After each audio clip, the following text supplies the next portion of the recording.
Hemshech Ayin Beis, in the middle of chapter 69, page 129, middle of Discourse 18. So before continuing the discussion of transcendence on each of the individual levels, the Keser, the Ksarim Pratim as we call them, the individual crowns, or the individual desires for Atzilas, Bri, Yitzira, Asiya, or I should rather say the Keser of Atzilas he discussed. We also discussed the other two levels of transcendence, Tehillah and Tehira Tata, which is the Makiv Klali, the general transcendent energy, one pre-Tzimtzum, one post-Tzimtzum, and Keser of Atzilas. But before continuing into the details of each of the individual Kesers of Bria, Yitzir, and Asiya, Rabbi Rashab goes back to further analyze and further spell out the relationship between the different levels of Ratzon. Basically, we can call this the evolution of desire, or the evolution of the desire to create.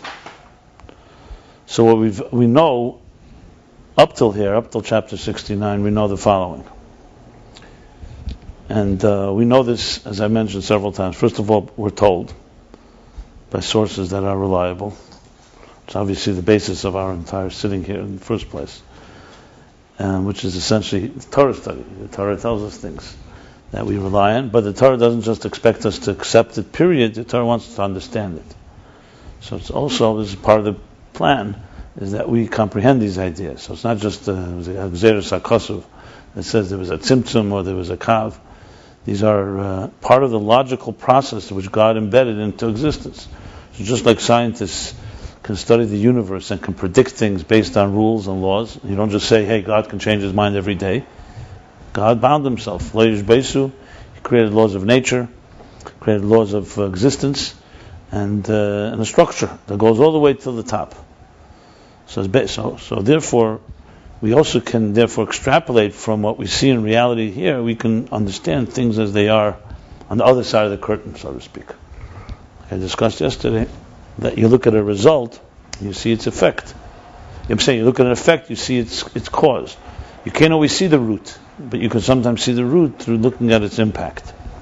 So what we know so far about the desire of creation is that obviously Atzmus, meaning divine essence, is beyond any desires, beyond any particular definition for that matter, or no relationship with anything outside of himself. That's Atzmus. But we also know this Atzmus wanted an existence like ours.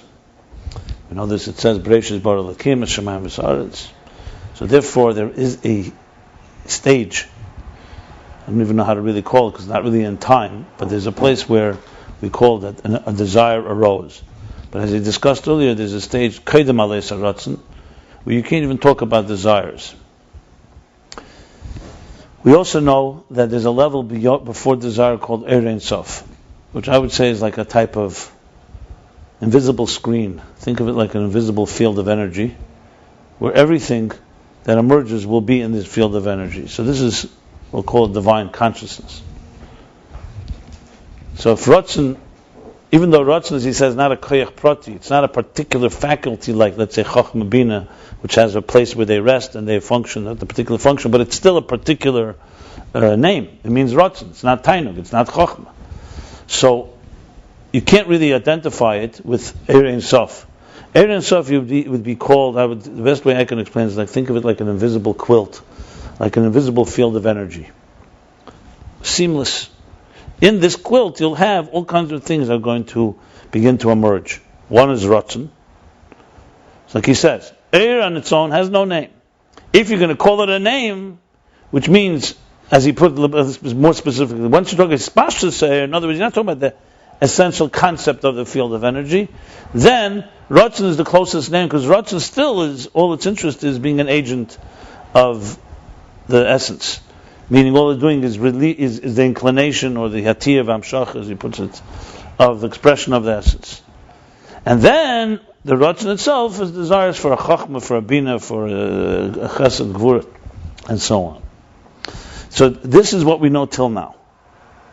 This is already discussed till now, but in this chapter he obviously goes into further detail because he wants to place it in context of how from there did you get to the Ritzenis Pratim. In other words, we know that, okay, so that's the general desire that before existence came into being, or before the Tzimtzum, there arose in this Ein Sof a desire, a particular desire, which would end up becoming the desire for the 10 hidden spheres, which is the root of the immanent energy that will later emerge in the Kav, so on. So to explain how it gets from down to the lower levels, then you have Ak, is the first desire as it manifests after the Tzimtzum. It's also a general transcendent desire.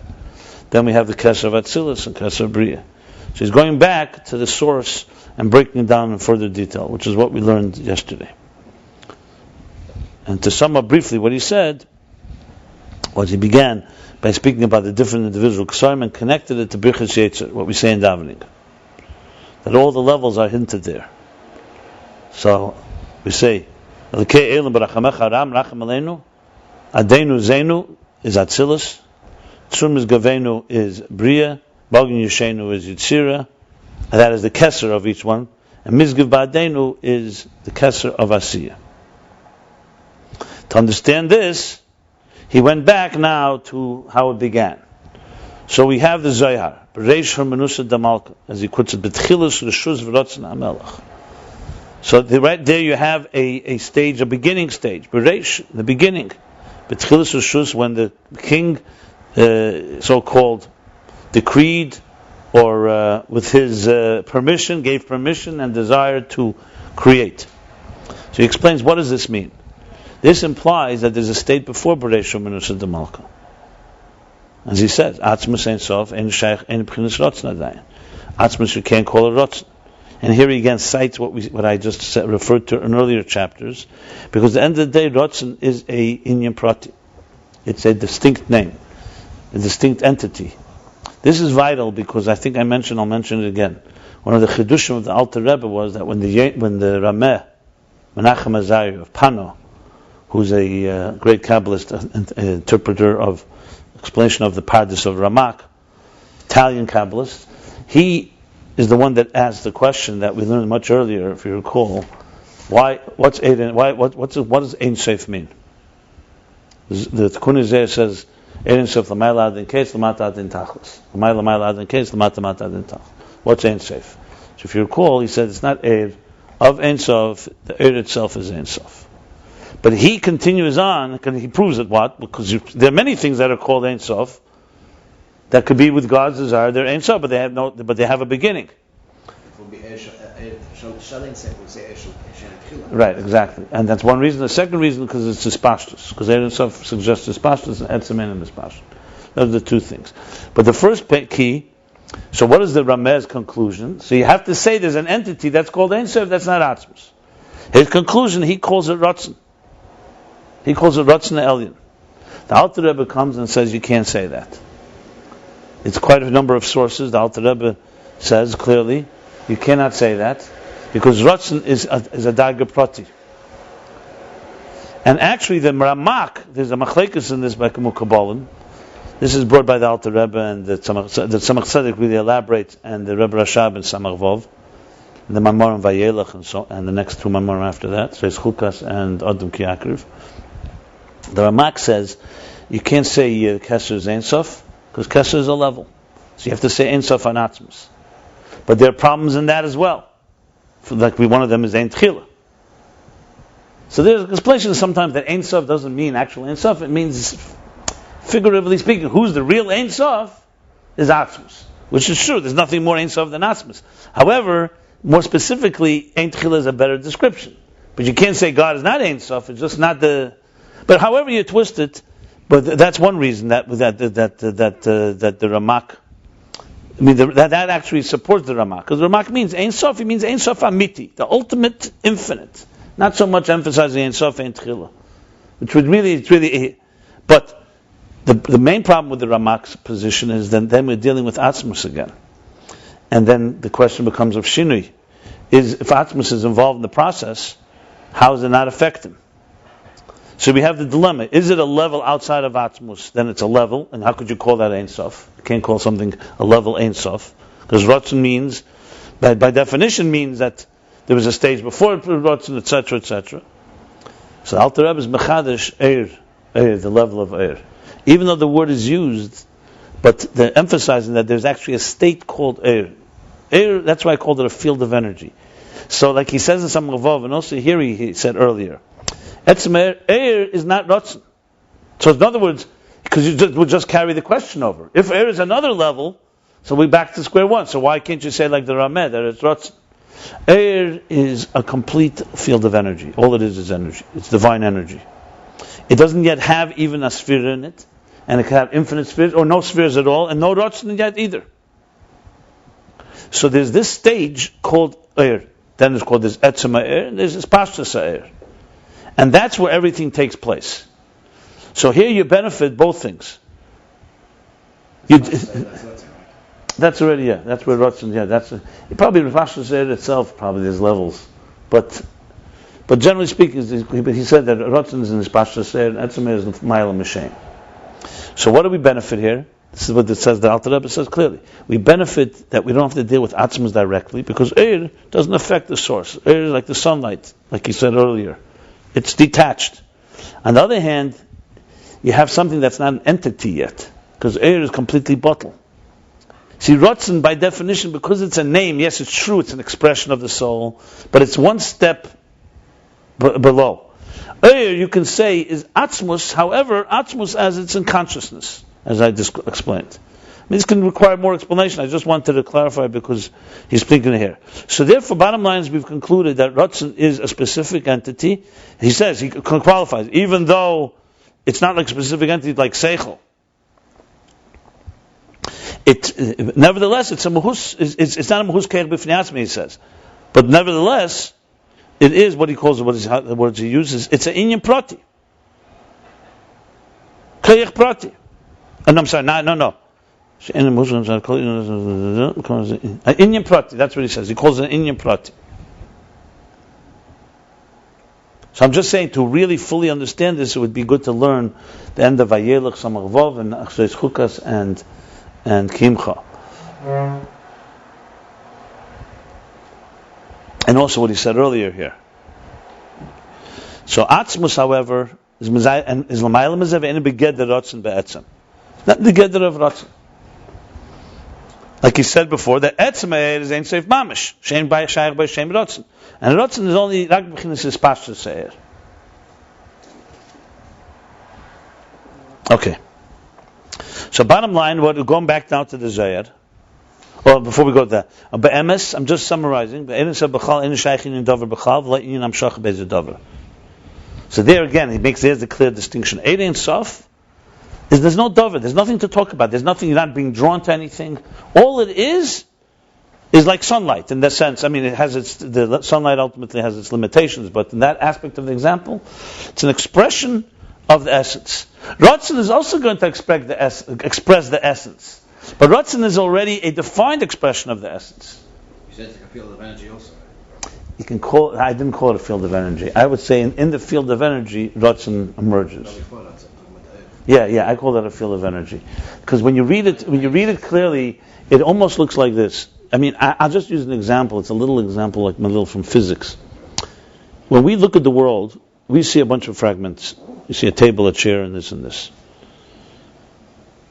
When you get on a cell phone, or you use any other communication, you know, one second, there's more. Because I have no connection to you. Right now you can hear me, but you go a mile away. I can't. And yet I can call you on the phone. We can talk on Skype. We can. So what's connecting us? So you understand that just like there's air, and that the earth is one earth, and it's connected by many different ways. You can say the same sun shines to millions of people at once. So in other words, there are things that are not defined by these pieces. So you could just say, okay, you know what? So it's bigger pieces. But you come to an understanding, especially according to physics, that there's really everything is a field of energy. Think of it like an invisible blanket. You don't see the blanket. You only see the objects on the blanket. But when excuse me. But when you shake the blanket, in one place, it can shake several items at once. This is proven today in physics. Some call it string theory, some call it a field of energy. I think the best way is to look at it as a field of energy. Think of it like a field of energy that's just there, and then items were placed on it, but you don't see the field. So you can convince yourself that there's a bunch of different pieces all over the place. And truth is, it's one field of energy that's placed. Now this is, actually, I think I mentioned this in some neuroscientists talk about this. One of them, especially on the TED conference talk, fascinating talk, where she had a stroke on her left side. The left brain, Gvura, it breaks things into details. The right brain is like Chesed, is a unifier. The left brain is the distinction. Distinction. So if she, for example, she says specifically, her mind was telling her, brush your teeth. But she couldn't she could not touch the toothbrush, and she couldn't put it in her mouth because the details. So all you have is just the general. You understand that everything is like united in that sense. The thing is, our right brain and left brain are always working together, so we don't have this distinction. So we can, but it makes total sense. I'm just using this as an example. Think now in the level of Atzmos, of Ein Sof. Ein Sof is the field of energy that emerges from Atzmos. Has nothing but Atzmos because all it is energy. But it's energy, and within this on this quilt is where all existence can begin to emerge. And on the levels before the Tzimtzum, it starts with Ratzon and so on. Obviously, as I said yesterday, this has to be done through process of elimination, because there's no way you could imagine, because it's not even a quilt. The quilt that I'm describing, you can call Ak, is a little more easier, because Ak is a Metzias. Here you're not talking about a Metzias. But because Metzias, God wants the Metzias to be connected to before Metzias, so before Metzias you have Me'ein Zeh, so to speak, or whatever you want to call it, some type of these levels that we talk about. So what is the quilt? So for example, Ein Sof. Atmos is not a mashal. There's no mashal for Atmos. Is the source of everything. Atmos, there's no relationship with Atmos. That's the field of energy. That's the consciousness of the divine. Built the Mitzias Nimtza, comes into Nimtza. That's what it looks like. Now you can understand how built the Mitzias Nimtza is complicated, because if built the Mitzias Nimtza can come into Mitzias Nimtza, that tells you it's not even built in Mitzias Nimtza. It's not bound by that either. That's how Atzmos, how distant Atzmos is. You can't relate to the existence of Atzmos at all. There's no way to relate to it, only because He chose to us to relate to it, and He created. So in terms of science, this thing that they're looking for, this one field theory, is it built? No, because they have the quilt. Without the unified field theory is deeper than that. So this is Atzmos? Well, let's put it this way: if they got the quilt, if they have this field of energy of Ein Sof, they probably would figure out the field theory. Yeah, they don't have that. They still have 4 forces at work, or 2 macroscopic and macroscopic. It depends how you. But 4 basically. Yeah. Subatomic 2 and. They have the nuclear strong force, the weak force, electromagnetism, and gravity. Anyway, without, you see, the thing, my spot is that you'll never find the unified field theory until you connect your moral behavior. It has to be consistent, because if the particles observe us and we're not harmony, how can they have? Right, exactly. So how could you have unity in the world just being observer? That's my thinking on the matter. So in other words, total achdus is when the Aveda. On the Aveda, the Haskalah will never get you there. That's also why he says before, less machshava tfisa beklal, or berusa deliba, iu tofes berusa deliba. That's the bottom line. Moshe Rabbeinu wanted to see the Eibishter. That was more like, the Eibishter said, you want to see me, you have to become more bottle. No morals, no ultimate unity. Wow. No, you have unity, but till Akbala. Yeah, there'll always be 2 things: you and the thing you're observing. If you want total union, you have to join. You have to join the club, right? It's a double portion. I mean, to me, that's obvious. Unity is unity. It's interesting what they think about. Yeah, but going back to this, so it's field of energy. So that's where he says that Asius here. Be'emes be'ensa b'chal in a shaykhin in dover klal. V'lo inyan hamshacha be'eza dover. So everything is isgalus ha'atzmus there, li hamshacha.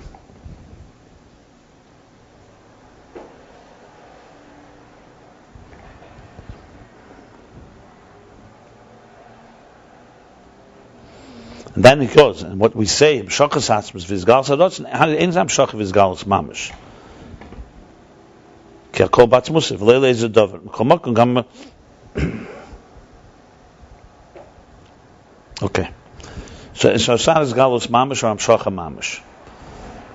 He didn't explain, so I explained a bit, and I'll just reiterate it. So what is? Some way you have to say that atzmus, transferring himself, so to speak, to Eir, we can't call that hamshacha mamish. You can't call it as galus mamish, because it's all there within. But there's something. How that is we can explain it many different ways, and I wouldn't go right now and speculate there, but the bottom line is, it's essentially the koyach atzmus to take a bilti metzias nimtza himself and put it into some form of yeah. But it's not even metzias. No, metzias nimtza. No, I'm saying metzias nimtza. It's nimtza. It means to say that it's you can call it a consciousness, some type of state. Yeah, that's what I called it. I mean, really, it's unconscious still, obviously, in every possible way. But even unconscious is a state of... unconscious is not atzmus. That's what... Yeah, it's still... Yeah, so if you can go to the deepest, the unconscious of the unconscious of the unconscious of the unconscious, in its deepest root, it's Ein Sof. And atzmus is l'mayla for unconscious. You can't even talk about him as an unconscious. Right.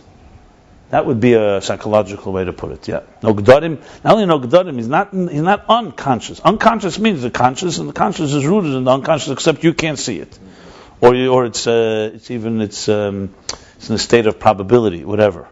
But it's a state. No matter how you twist it, it's a state. Listen, remember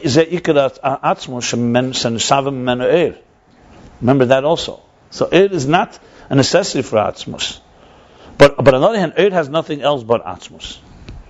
And Rotzen is a geder prati. It's a geder. Rotzen is a geder. It's a name. Keser. So it's not Keser like the Esser Spiritus. So it's higher than the Esser Spiritus. Like he says in Samachvov, no matter which opinion, Keser is higher than the Esser Spiritus. But it's still a geder. It's a name. It's a category. Keser, not Chochmah. Eir, you can't say that. He says right here, there's the Asius. Look, this I can explain. Ultimately, this is the thing that just born on us. You got to meditate on it, and I said the best way is you're getting here the antithesis of what Yesh is. We're the exact opposite. Yesh is the exact opposite of Oyer, which is fundamentally Ayin.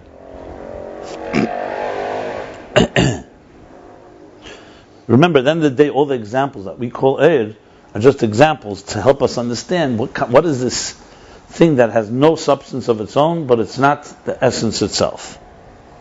Okay.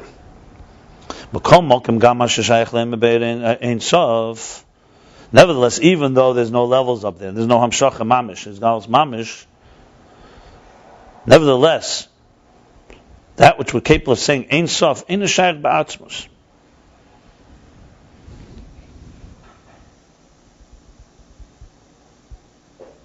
As we interpret that meant, you can't even say it. Still A. Huh? As you said yesterday, basically, it's still A. Dus Atmos A, dus ich nicht verkehrt. You still can read it both ways, to be very honest. But it's mashma that it's. So how do we read it? Mashach lem ben and sof, because then he would have said right there, "Gam ba'atzmus in the shach ba'atzmus."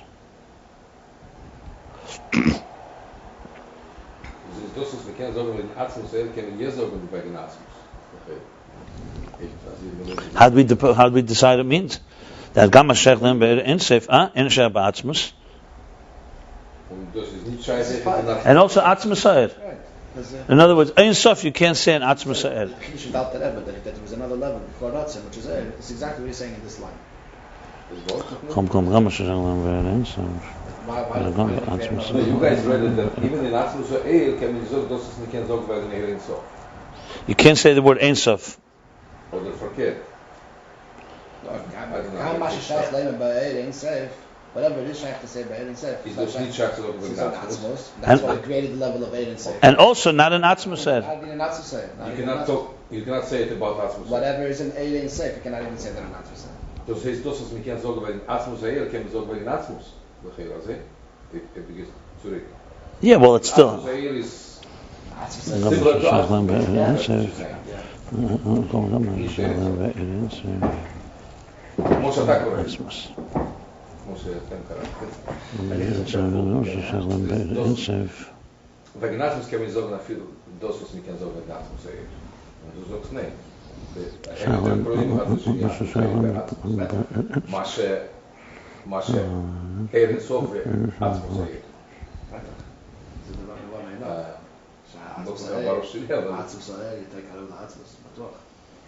Yeah, look, listen, the way you were saying. Beyond. Yeah, once I know. No, you wanted to say that means Ein Sof you can't say an Atzmus. Once I know, you wanted to say, but but you could say it an Atzmus Eir. That's what you wanted to say. That's what you Yeah.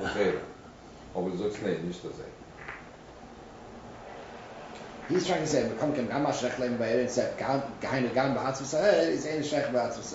Ein shaykh ba'atzmus." In the Havana makes sense. It doesn't make sense in the Havana. But I can't imagine that's the way you're supposed to read it. No. Well, listen. I told you the simple pshat is the mashachlim by Ein Sof Ein shaykh ba'atzmus, and also not an Atzmus Eir. Because you can interpret the parentheses as being that you can't even talk about Atzmus b'chlal. If we're talking about Atzmus, we mean Atzmus Ha'er. And Atzmus Ha'er, you can't say the word Ein Sof. That's what Pashtus. No, that's not what you said. Das was ich gemeint. Und du kannst nicht sagen wegen Atzmus, die Sachen, was du sagst wegen Atzmus. Und der Cheder, der Pshat, der durchgelehnt ist, als Ein Sof.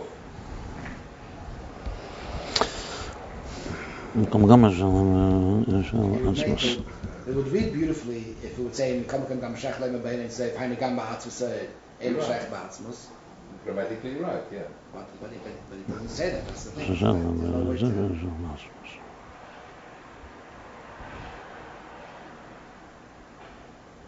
Yeah. I think the way you read it, I think it's the right. So Atzmus Ha'er, we cannot say the word Ein Sof. We could say the word Ein Sof. It's to define. Yes. To define it much more than. Gam Masha Shaykh Lemer by Ein Sof. Things that are shaykh to say in Ein Sof. Whatever you're saying about Ein Sof is not shaykh to say in Atzmus, and that's why we created that way. That's why we created that level, right? Because about Shinui and all that we just explained before. Echet nicht. Echet nicht und dann Atzmus. Okay. Also ich werde gesagt jetzt, das kannst du nicht sagen wegen Atzmus Eir, das ist Ein Sof. Weil du bist magter das schon zu viel. Mit dem Ein Sof. Und Atzmus Eir beter karoch der Atzmus, was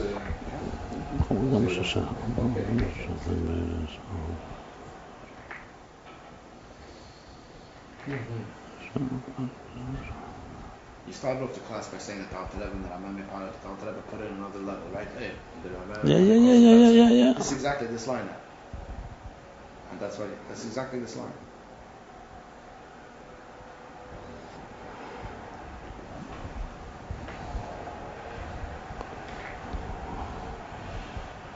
was sagen wir, wenn wir reden bei einem Schofes Atzmus.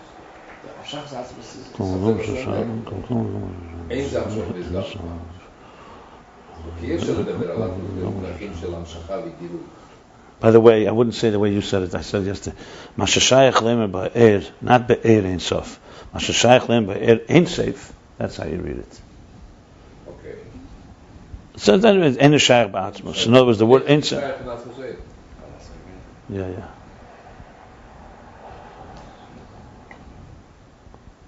Du weißt das ist das was mir redt wegen Eir, als ist... Ein Sof, that's why I said before, because Atzmus is Ein Tchila, for example. Okay. So what is then when we talk about... One second.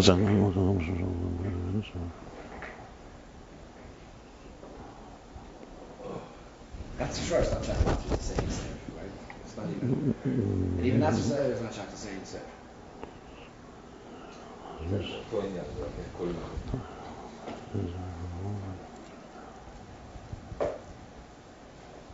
Yeah, that's how I would touch it. And as I said, the reason is because, remember, How would you touch it? we already said it 5 times here, 20 times. So why do you say it the whole time? I said it yesterday. You cannot say what you say, what's possible to say about. He just said before, a line before, that an Ein Sof l'shayich inyan dover klal inyan hamshacha. So it's much higher than Ratzon, basically. Nevertheless, he's qualifying. But kol makom, nevertheless, what you do, mashashayich len ba Ein Sof. What you could say in which is Ein Sof, that's not shayich and atmos. Even though Eir has there's no levels there, etc., it's still a level below atmos. And then the principle is hanagam ba'atmos Eir, which means you can't even say it on atmos Eir either. The other way he was saying was that Eir Ein Sof, that hanagam atmos is referring to the line before the Ein Shayich ba'atmos. That you can say in atmos Eir Ein Sof. That's what he wanted to say. And that you can't say in Atzmos. It doesn't appear to be the pshat, and it's much clearer this way because you see, Atzmos you don't even want to shale that's not Ein Sof. Atzmos Eir, it could be shale in a certain way. Anyway, now we go back after this long discussion about Eir. So we go back. Now we understand the meaning what he said that something began. But what means B'tchilas Rishus v'Ratzon HaMelech? Because as a matter of fact, this is actually a proof to the Alter Rebbe. If the Rameh is right, it shouldn't say B'tchilas Rishus V'Tzein HaMelech, because Tchilas Rishus V'Tzein HaMelech suggests a level before that. That there came a level where there's a Rishus Aleis HaRotzen. According to the Rameh, that Rotzen is the first step out of Atzmus, you got yourself a big problem. What's the before? Right, you should have said, And then if it's before, it's Atzmus, and that... You should have said, according to the Rameh, you should have said, Behurman said the Malka. Exactly. Yeah. Who was there? Menachem Azari Mepanoi. He wrote Pelach Harima in a Pirush on Pardes. For the Kabul Kabbalim, the Grace of Kabbalim. Pan is Italy, yeah. Rameh Mepano. He's the one that wrote the Sefer Asar Mamoris. Chassidus brings a lot. And also Pelach Harima and Yenu Silam. There's a bunch of svarim from him. Is Faradism? No. He's a Talmud of the Ramak. He's a Pirush on the Ramak. He's right after that, Rizal. He goes according to Kabbalah Ramak, not Kabbalah Rizal. Huh? Okay, but there's 2 different approaches. Like for example, they don't talk about Tzimtzum. The Ramak lo Yoda means not Tzimtzum. But it's all part of the picture. Let's put it this way. So what did Rameh say again? I'm sorry. We learned it earlier. He said at the beginning of chapter. That's the Eshte Dagi, is the Ratzon. Not Atzmos, is Ratzon. Ein Sof. What is Ein Sof? Ein Sof is Ratzon, Keser. Look at the bottom of page Tzadik Dalad, 94. He quotes him.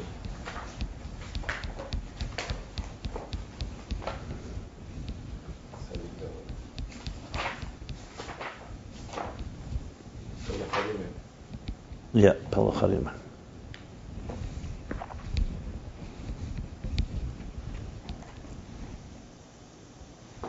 וזה עניין בריש רמנוסה דמלכה דהיינו שמבחינת הלם עצמוסי יסבור של המיילה מגדר רוצן בוי לידי רוצן. And this is the meaning בריש רמנוסה דמלכה. He said בתחילת רשוס ורוצן המלך. That means from the level of Helam Atzmusei Yisborach. Helam is definitely here meaning Helam compared to the Gilui HaRotzen. Because he says Megeder Ritzim Boli Dei Rotzen. That's for sure. From the Helam of Atzmusei Yisborach, which is higher than Rotzen, Shalamayla Megeder Rotzen, it's higher than any Geder. And also Geder Rotzen. From there came a Rotzen. That's the main Pasha. You could say, yeah, the Helam Atzmus, you could say, that's a Ma'ir. Yeah, that's a Ma'ir. From there came, where there's no Geder, yeah. And this is one thing with what it says in Eitz Chaim, in Mashkos Eitz Chaim, the Torem Shenetzol Elyon Poshet. That before the emanations emanated, it was one simple, seamless energy. That Kavona Mashkos Torem, you see again Torem, suggesting before, Torem Shenetzol, and Etzol Mutorem Shalom, but it's Baruch Lahaitzel. What does that mean? It doesn't just mean before they actually came into being. It means before they rose in the will to come into being.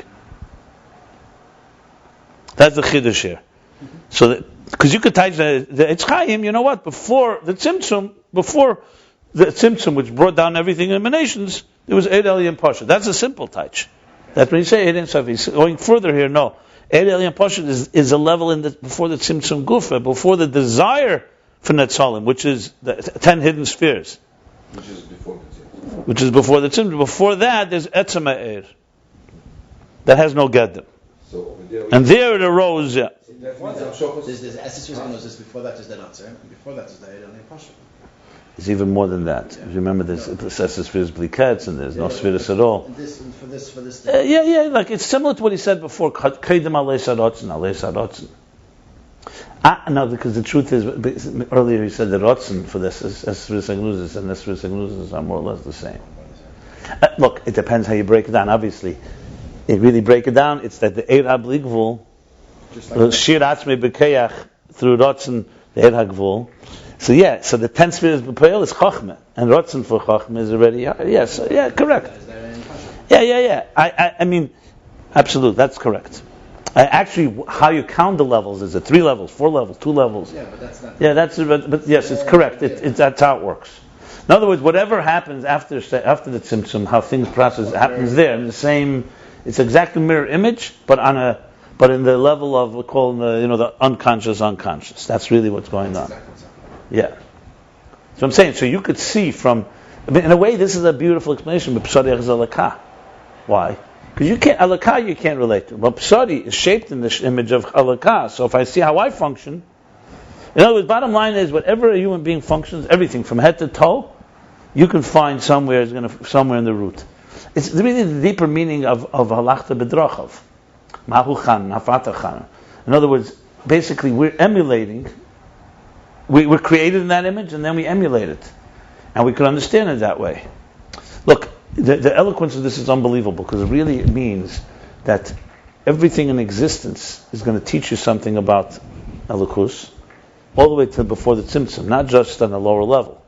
And everything that exists rooted in the levels of elokus. That's really what it comes down to. So it's hard to talk about, because Ein Sof is so poshet. There's no way to describe it, but you could definitely extrapolate and come to... That was afterwards. That was exactly. Like I said yesterday with unconscious, exactly. If you see a person doing something, there's a reason, is coming from somewhere. If it's... Now obviously, the mile, everything was the cheshbon. Human beings, sometimes you could say someone does a dover shtus. That's another story. But if it's a deep-rooted thing, yeah. So what did he negate when he said before that you cannot speak about Amshocha when you talk about Atzmos? Negated Rotzen is not there, because if Rotzen, the whole Chiddush here he wants to say, there's a state before Rotzen that's not Atzmos. That state is not really Hamshacha. Rotzen is already Hamshacha. No, he didn't say that. No. Right now, Reish Manusa is Hamshacha, by the way. No, that's what he spoke before. Different things are hakim between his scholars, but Musa living in Hamshacha. No, the point being, but it's a Rotzen that's still lower than the no Hamshach of Eir. Let's put it this way. Because if not, you're just transferring the question over. No, it's not. That's why we call it Hamshach, but it's not real Hamshach. One second, which line are you referring to? You're confusing me. No, what I understood the whole Keddah before he said... No, he said, Masha'onu Eimne Mashach Z'atzm V'zgalas HaRotzen Adi Ein Zamshach V'zgalas Mamash. Why? Ki HaKol Hu B'atzmusei Gufa. That's how it's on the level of Eir. Okay. And then it says, Zayin and Bereishim Melusa de Malka. Something happened here. Correct. So what do you say, right? I don't know. So the Bereishim is the Malka is the Eir Alin. That's that level. And that's what when we say Hamshoch Ha'atzmut, that's what we mean. But it's not real Hamshoch, where we speak about all other levels. I would explain it a bit differently. Because if you're going to say that the Rotzen that arises in the Eir is not Begeder Hamshocha, so then why can't you just call the Eir Rotzen and that's it? Just transferring over a question from one word to the next. Why do we need 2 levels? So let's go back a moment. Rotzen, including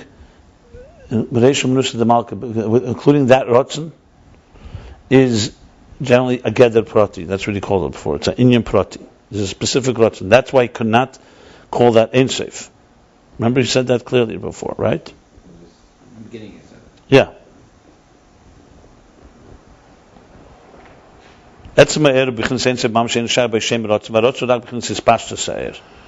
Okay? Now, if you recall, let me just say something. I think it's an important point, and it's a good question you asked. You recall in chapter 59, which is a very critical chapter, he says something fascinating there, which I think helps answer a lot of questions. He speaks about Esesphiras Hagnuzis. Is Esesphiras Hagnuzis the root of Mamala Kalaman and Pnimis? Is it Shefa or is it Eir? That's the question. So the Pashtus, based on Eir and Shefa, so the root of Seviv Kalaman is Eir, and the root of Mamala Kalaman is Shefa. Even Lifnei HaTzimtzum Gufa. But he qualifies and says no. Lifnei HaTzimtzum, what dominates is God's consciousness. So if you remember, there's an unbelievable line at the bottom of page Kuftes. He says like this. Let's read it because I think it will help tremendously understand what we're learning now. Kuftes, bottom of 109, chapter 59.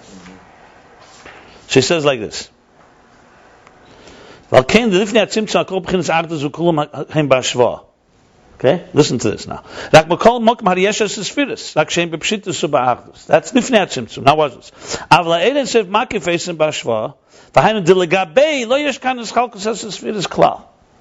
If you really want to understand Lifnei HaTzimtzum, you have to think from God's perspective. There's no Sfiras. It's all why. If in any, hypothetically, you were able to speak to the essence of Sfiras Lifnei HaTzimtzum, which we can't do, so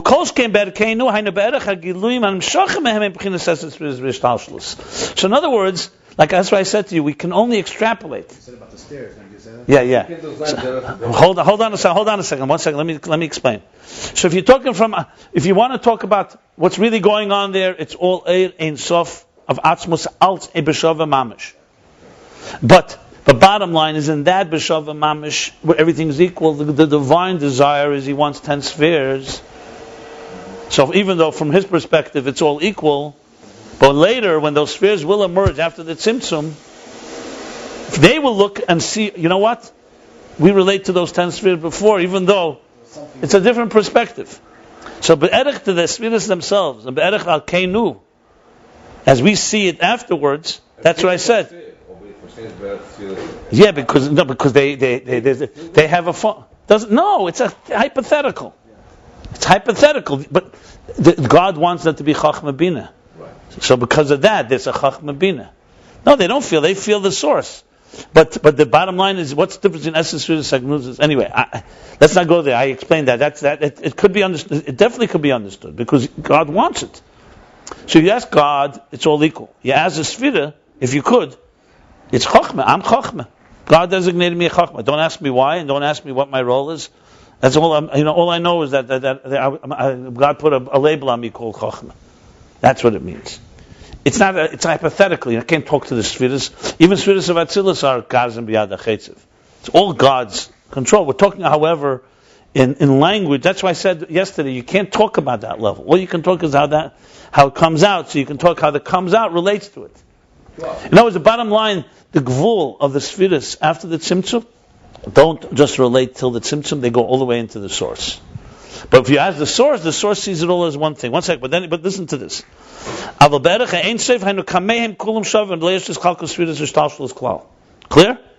Yeah. Anyway, then he goes on and explains it.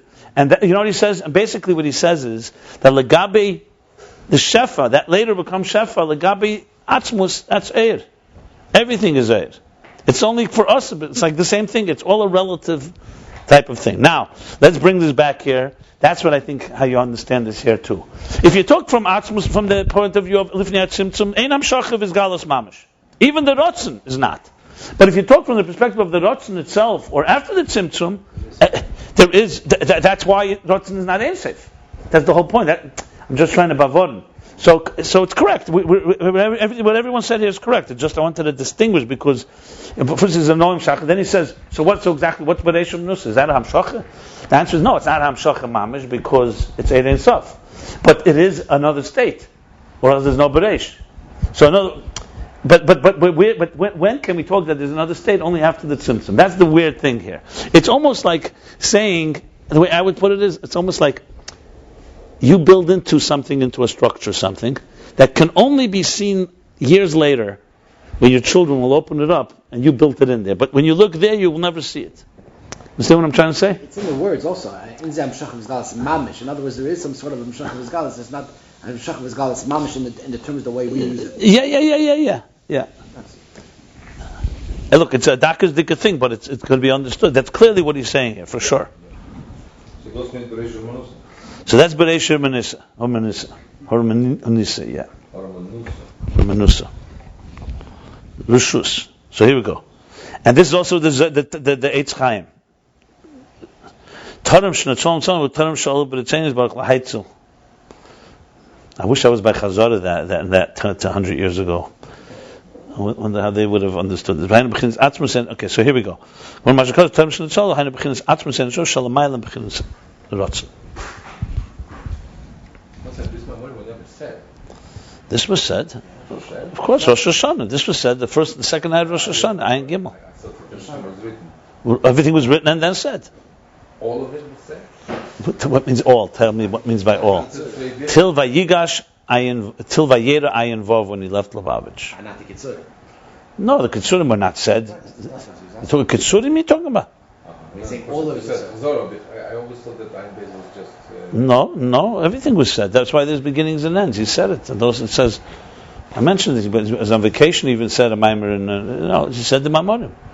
So who did the Chazos? They have Zanochas of the Mamorim also. The Chaychel Simpson was a maniach then. That's what they say. Look back at page Mimer 3, Mimer 4. Mimer 4, bottom of page Yudches. Look at the title of the Mimer.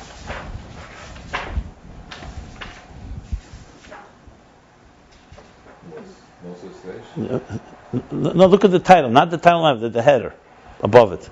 Read it. You ever know B'nosim B'alescha Mechubarim? What happened? Which week is it? So you know the reason is the Chazim didn't understand it. So the Rebbe Rashab said it again the next Shabbos. So this Maimon was said twice. My question is the other way around. Why didn't they ask every week it should be said twice? Why did they put that one? It's more complicated.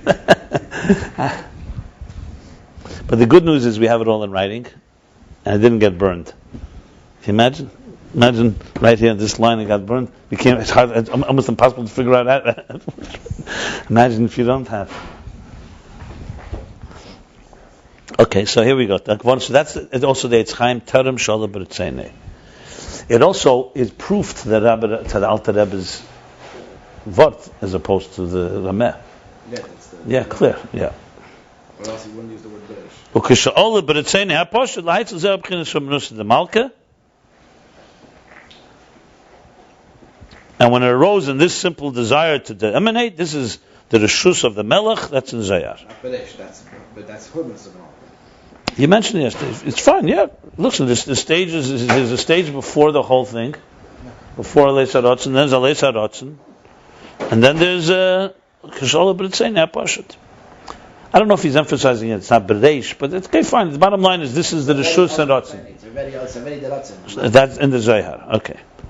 V'zehu, now we continue. You came right in the right place because that's exactly where we left off. So this was a heavy discussion right now. A real heavy discussion on Atzmos. I think. How do I find the previous one on every place? I don't know what you mean by previous one of what? The unabridged one from Friday. It's up there now. I wasn't there yesterday. Okay, go there now. You can see it now. I saw it. So we have it like this.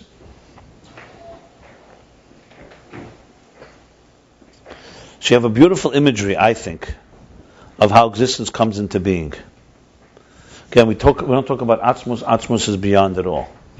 But the first thing is, let's call it a Think of it as an infinite quilt, an infinite blanket of energy, a field of energy. That everything that ever will exist, everything that could exist, is all will emerge in this field. This is called Ein Sof. There's a conceptual level of it, which is completely the way it's envisioned in the source, and then there's manifestations of it as it becomes a reality. If at Tzimtzum, you can just think of it as God's vision of it. The Kalim are in there too. Everything is in there. Yeah, but they can't call them Kalim, they're completely there. There's just, Yeah. Within that comes Bereish Romanisa de Malka, or Lashon of the Yitzchayim Tarim. So there's a stage where you just have field of energy, then you have, which is Tarim, is before anything arises. Then comes the first arising of a will, a desire for existence. There's no time there, so that's the big problem. Right, fine. And that's what we're talking about. Now he's going to explain all this back to the davening. Right, so a boy in yeshiva asks you, when is Bereshim, so how many years ago is Bereshim said the Malka? Doesn't work like that. It's the same many years ago as was the Tzimtzum Arish. I would tell him it's the same age. So it's happening right now, and so to speak. It is every second it's happening. The real challenge here is not when it happens. The challenge is how we understand. Is to get beyond our understanding of time. That's the problem. The way we understand time limits us.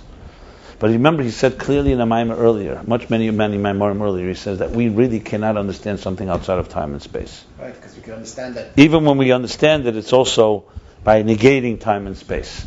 But the thing is, because we've created a divine image, and we have it inside of us, we could imagine it. We could sense it. That's why we can talk about it. It's just not comfortable with it. It's not. You get uneasy when you start thinking, what was the second before Bereshis Bara Elokim? It's hard to imagine it. Because what means there's no second before? You say, well, okay, no second before, so then what happened? That's what's happened with just Big Bang. Time popped into As existence. they go back, time is so distorted, it doesn't make any sense. Well, you want to know something? I go back to what I said. Less machshava tfisa beiklal, but terusa deliba, tof is berusa deliba. You want to understand l'mayla mizman, you have to do it through avodah. I don't think you could do it through haskalah. You have to do it through bittul. Because the whole point is, why can't a scientist... You're on record saying that. Absolutely. Why can't a scientist, and this is really, I thought about this many times. We talked about this. The Rebbe's letters about science and Torah is just, there's no contradiction. But the Rebbe's not trying to say that Torah can prove scientifically the world is 5,007. The Torah tells us that, so science can't be a contradiction. But a scientist, not without a Torah, without God, he's going to go with logical conclusions. He's going to go as far as a yesh can go. As far as a yesh can go, there's rings in a tree, there's carbon dating, there's stars, etc., etc. Even if Adam Arishan was a scientist standing on Eden, he looked up in the sky. How long did it take those stars to reach here? Light years. My point is, so how far can a yesh go? A yesh can never go to before Zman. He can only go and say, "No, I just had an epiphany." It's actually a justification of the scientists. What do you want them to come to? They're a yesh. Yesh can only argue about a yesh. All I can tell you is, there was an earlier yesh. When we always ask, and who put the first ball of gas? That's not really a fair question to a scientist. You ask me as a scientist, I'm a yesh. I can only tell you where the root of the yesh is. I can't tell you how a yesh came from an ayin, because I don't relate to the world of ayin. So in other words, once you reach their point where they put the first ball of gas, you must enter another world called metaphysics, or amunah, or whatever you want to call it, or Torah. Now, the complaint would be why a scientist doesn't come to that. But science by nature is the study of yeshus. It's the study of the yesh of existence, not the study of the ayin. Why don't they go for it? No, I'm just trying to say is... Right, that's not the job. That's not their world, is that? No. There was a Professor Zeiger I met, Eliezer Zeiger, he lives in California, he's a biologist. Very good guy. He gave a talk at a Boruch Torah conference. Shinun was 1989. So, he was just becoming about Tshuva, starting to learn Chassidus. So his talk was that he has two maps. He has the science map, he has the Torah map. And he happens to defer to the Torah map. That's what he's beginning to come to discover. Which means that the science map says it's going to rain today. The Torah map, they tell him it's not going to rain. The Rebbe may tell him, don't do an operation. So he followed the third. So after his talk, we went out in the hall for 4 hours. We never went back in. And I had this big debate with him. I said, it's one step, but it's wrong. Because Havayu Elokim. It's not there's two maps and you defer. That map informs this map. That same creator created both maps. And then he wrote a whole article about our discussion. Understand? So what does that mean, however? But you have to qualify. This doesn't mean that Havai is a doctor. This doesn't mean that you look in the tailor when you need surgery. It means that the one who's telling you this is the medical rules of existence is the same one that did that. They really won. You're not deferring one to the other. It's just a question of which dimension you're talking about. Yeah, that type of thing. So my point I'm trying to say is, I don't even remember what my point is. How did we even get here? Time. So I would say is yes. You want to have as a science. So there's the study of yesh. A yesh can go to a yesh can do, like you said with Einstein. A system cannot tell you about outside of the system. I can tell you as far as the system goes. Like the Chelem story, where the guy comes to a town and he sees a locomotive, he sees an engine, he sees a train. He comes back this time and says, I can't believe it. There's vehicles moving without horses pulling them. They say, how does it move then? He says, there's a vehicle behind it that pushes it. He says, and who pushes that vehicle? He says, another one. And who pushes the last vehicle? He says, that I forgot to ask. That's a technicality. So, his perspective that horses pull, he couldn't even imagine, how could it be that it didn't move? So it must be someone in the back is pushing it. Like the earth is standing on the back of a turtle, on the top of an elephant, on top of another elephant, on top of whatever. So a yesh, you ask a yesh can only say, I'll retrace the steps as far as they can go. A child, we can retrace it to the moment of conception. You want to know before moment of conception? I have no clue. That's a whole different world. That God desired that to send a soul down, and then parents conceived, and so on. I don't know about the God part because I can't go there. It's like living at Tzimtzum, so to speak. Well, I'm trying to say is, we believe Havai Elikim. So meaning that even within the world of Elikim and time, you could also come to understand that which is beyond. You said something that God is bound by His laws of nature, so it's Havai Elikim, but that's a whole topic. Yeah, that's a whole other topic, but because that's why Kosher Kukri is Yamsuf, and you don't just say Havai just decides to move in whenever he likes. Even for the Eibishter, it's Kosher. Yeah, no, absolutely. Because but push comes to shove, there's a power of tshuva. Push comes to shove. Even when the Eibishter disrupts nature, he doesn't do it completely. Also, that's why he says by the Kriyas Yamsuf, he still sent the wind that was there all night. Why did you have to send the wind? Come on, the whole thing is a miracle. What do we need a wind for? Yeah, put him bislapshas beteva. Yeah, the point being is there's no question that he respects his own structure that he created. Because that's not respecting our structure; it's his structure. That's why it's so vital. He will not defy his own structure that he created. He created the rules of Yam and the Yabasha. Until you get to quantum. Until you get to people. Because then when your people are doing bad and others... So quantum also has rules. Quantum is not chaos. No, but completely no explanation. Who cares? But rules and explanation. Explanation is meaningless. Explanation is logic. Who says logic is logical? Logic is a little piece of the picture. But there's a structure. Quantum is a structure too. You can tap into it. You could even predict what will happen. Sure. And you can use the energy for something. You can harness the energy. That's fine. But listen, quantum is a chiddush when you don't have quantum. Once you know quantum, it's also lower than Ratzon. But no scientist is still comfortable with quantum. Nobody is. I tell you why. Because we are ultimately creatures of habit, creatures of structure, and creatures of logic, and creatures of cause and effect. That's the bottom line. We relate to a world of cause and effect. I throw a ball this way, it's always going to come back this way. I can't relate to that. What do you mean? Why it suddenly came that way without any explanation? I got it. It's fine. Quantum is really a tool for us to help us understand God. Right. And go beyond us. Yeah. Like I remember when I wrote Word of Meaningful Life, the publisher told me something very interesting. She said to me, remember today, people are becoming more and more comfortable with the invisible. Right. That's what she told me. There's a thing in Gehul that points us to bleak Gehul. Yeah. That's the amazing thing about quantum. And yeah, fine, but listen, where we are at, quantum is child's play. You're talking about quantum beyond quantum. We're talking here a state that's not even. I would say quantum is after the tzimtzum somewhere in Asiya Ruchnius. We're talking here. that could be so, but you know something? It still blows you away. I got it. Thing, you can have one thing. That's an amorphous thing, and something within space and time to have the, like meter, like the base of English, it's within space and time, but if you measured it, it'll be bigger one way and shorter the other way. That's even more of a mind blow than saying something's happening in the Netherlands where, where there's no space and time. No, but that's not what I'm saying. If you want to understand how quantum is possible, you have to understand the state of being that preceded quantum, that preceded structure. That's the point. That's why, and that's planted into existence. I got it. Yeah. We started off this whole discussion about saying Tenem, at least, when did that happen? Yeah. That's what we started off saying. So you're saying it happens all the time.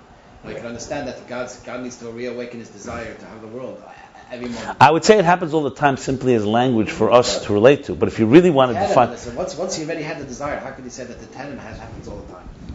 They're not saying to have the world, want to have the world. I understand he needs to awaken it the whole time. Let's put it this way. Kerkenu, you're trying to understand? You understand from God's perspective. Kerkenu is more complicated, I agree. From God's perspective, as you understand, is not an issue. Right? Because he has everything. He has the B'terem and that level, and beyond the level, it's all what he wants. That's it. It's just one big etzem. But no. The real question is how, on our terms. That's really where it comes down to. How could I understand that? That's why I said to you, without Bittul and Aveda, you're not getting there. The Ratzon is there. It's there constantly. That I understand. But before the just for the heart. But remember, you have to understand. Get rid of the word before, because there is no before.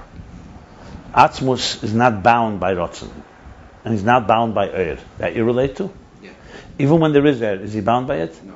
So, but you could say there's the Eir, and then there's how he's not bound by it. That's what both are coexist. Forget about time now. I'm not talking about time. Right now, there's Eir, and is he God bound by it, or is he not bound by it? If you're talking about the Eir, there's Eir. And if you're talking about not bound, that's the level. That's before the Torah. But don't talk before. Or whatever, or before Eir. You can even say before Eir, before. My point is to get rid of the word time. Just talk about levels. Is God bound by something? Is he not bound by it? He's not bound by it even after it exists. That's the point. That's the point. On the other hand, you said, that is, he chose to be bound. Right, and he's brought on correct, but he still remains unbound. He's not going to act on that state. That's what's going to happen. He won't act on it. He's not going to let you. He's not going to access it. In other words, every second, the whole existence could cease to be, and there's no water and there's no land. Period. But he's not going to act on that state. He's not going to bring that part into existence because he doesn't want to bring it into existence. 6,000 years, it says. And 1 second. And also, when the kav will reach the bottom, and we're kalim for it, then he will allow that part to be revealed because it won't destroy. That's the point. Yeah, that's enochanami. That's like the Talmud, that in the beginning, if God reveals that part, we cease to exist. But once you have the kalim and you expanded them, and you zichuch kalim, you refine them, the more the merrier. He's going to say, I'm here with you. Anom alkal b'chadehi, v'hayenecha reyes asmerecha. What he says in Tanya, Perek Lamed Vov, Hashem is Lamayitin, that but they won't be able to levush a karnaf and levush anymore. Will also be able to see, just like we can. Why not? It's just there's differences. Even by us, it says kulam yedim eisim k'tanam ad gdelam. Even by Eden. Because we have a helik and a shabbat that's receptive. Is this relevant to our discussion right now? That's the Rambam. The Rambam says la yesik kol el dasas Hashem belvad, and Eden will be chacham and venim. I see no problem. Mamala kalalman. Again, you're talking kerkenu or this. Mamala kalalman is elikus. Umas Elam are Mamala Kalam. It's a Lakus Be'elam. They don't have a Lakus Lamayla Me'elam, or they have a minimum. As Mamala Kalam are people. Everything in existence. Everything in existence. Mamala Kalam is ganz nice madrege. Yeah. Right. It's basically a world that's aligned with its creator. If you say this, is it all? No. So there's a save element if you want to speak in that language. If you want to replace Goyim and Eden, let's just speak about Mamala and Seviv.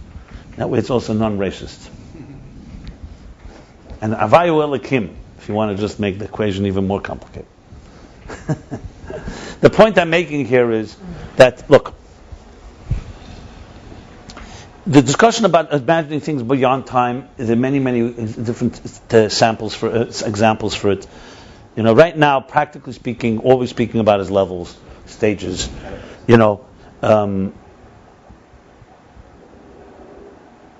We cannot, for example, through extrapolation.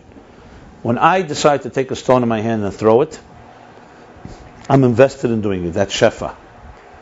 And while I'm doing that, I can't do something else with my hand, or at least not the same second, not with all the power. Something is diminished. Okay? That means, let's talk now time-wise. There's two stages. There was a moment before I took the stone, and then I was not limited. I could have done other things. And there's the moment I took the stone. I took the stone, that's it. You want atzmus, or this? Even when he takes the stone and throws it, there's still the state of taram, like before he threw it. We can't relate to it. We can only say it's not like we work. That's how I would put it. We can only relate to shefa, not or, because or is time. We could by negating. Right. And then, that's an example. Shefa is time bound. Yeah. So that's I wouldn't call that two stages. It's two stages in time the way it works by us, but it's really two types of realities basically going on. That's what he said. Who tough is bay and less man the tough. What's that? Who tough is bekulu, the less man the tough is bay. My problem is with Arotzim. Once he has the desire, then you can't say that it's before the desire, because he already has the desire. Well, what does desire mean? Desire means being bound. That's all. Desire means throwing it. He wants to throw it. That's all it means. A desire doesn't mean you want. Yeah. I mean, you have to constantly. That's what I said to you. When I say Aveda and Bittul, you cannot understand it with a regular tool. That Chassidus with absolutely no purpose. Right. If you're trying to understand with the same grub with machshavas you had yesterday. Yeah, the whole point is a seidel the machshav. No, I mean it. So that when I came to discover that, I was such an epiphany for me, because we learn Gemara our whole life. Gemara is brilliant. There's no question. It's brilliant and capturing a sugya and all the opinions and there's a lot of depth also in human nature. It's deep.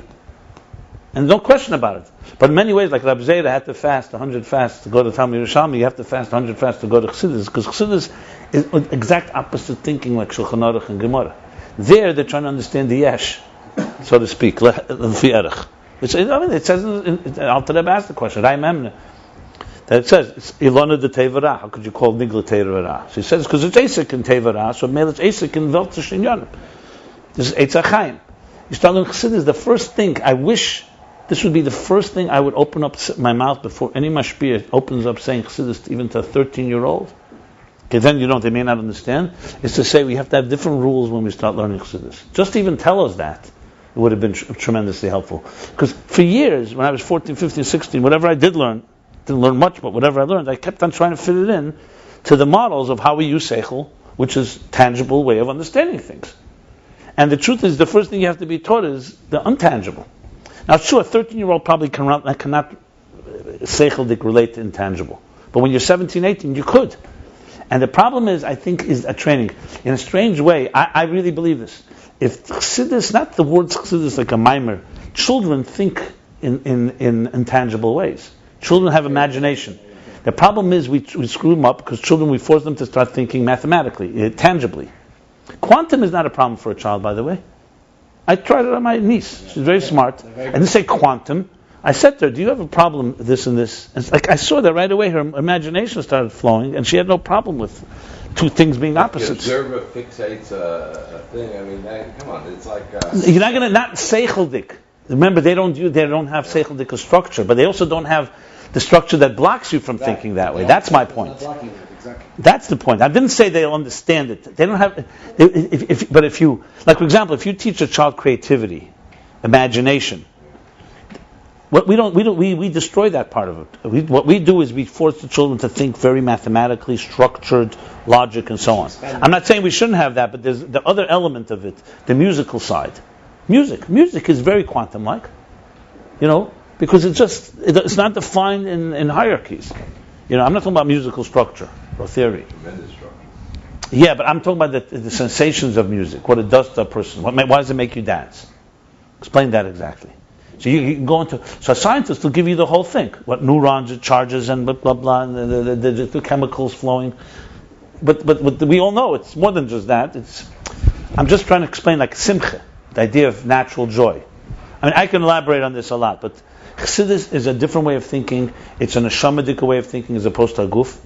And children have neshama, except they don't have the seich, they can't. We are articulating it. But children have the instinct for it. That's what I'm saying. And you could elicit that if you... The group blocks the neshama. By them, they don't have that. When children first start thinking, where is God? It's fascinating. Ask children. They're fascinating thoughts that they have. We don't think like that because by us we already, for us God is like, okay, He's invisible. Got to figure out, does He exist? Does He not exist? They have very interesting ways of talking about these things. Hebrews grew up to ask them who made God, and they sent me to the principal. Yeah. No. You have the story with the girls. A class was asked to paint different things. So someone said this, someone said this. So when they asked the girl, she says, "I'm painting a picture of God." They said, "You can't paint a picture of God." She says, "You'll see how He looks. What He looks. No one knows what God looks like." She says, "You'll see in a moment." I mean, I'm talking about cultivating the so-called neshamadik, the more ruchnisdik way of thinking in children. Not that easy. That's the biggest, in my opinion, one of the key things why we have so difficulty understanding a lot of these matters. You should cultivate that part until they get a little older. And by the way, the technology, the fact that they are able to use, they're growing up in a world of invisible forces constantly there, will definitely make them more conducive. The problem is we don't teach it in a godly way. We just teach it as technology. It becomes also a commercial thing. Games and all that, virtual. Look, let me ask you a question like this. How much is the impact of needing to make money and how it defines our lives shape how we think about things? Overwhelming. And children don't think about money. They don't even know what it is.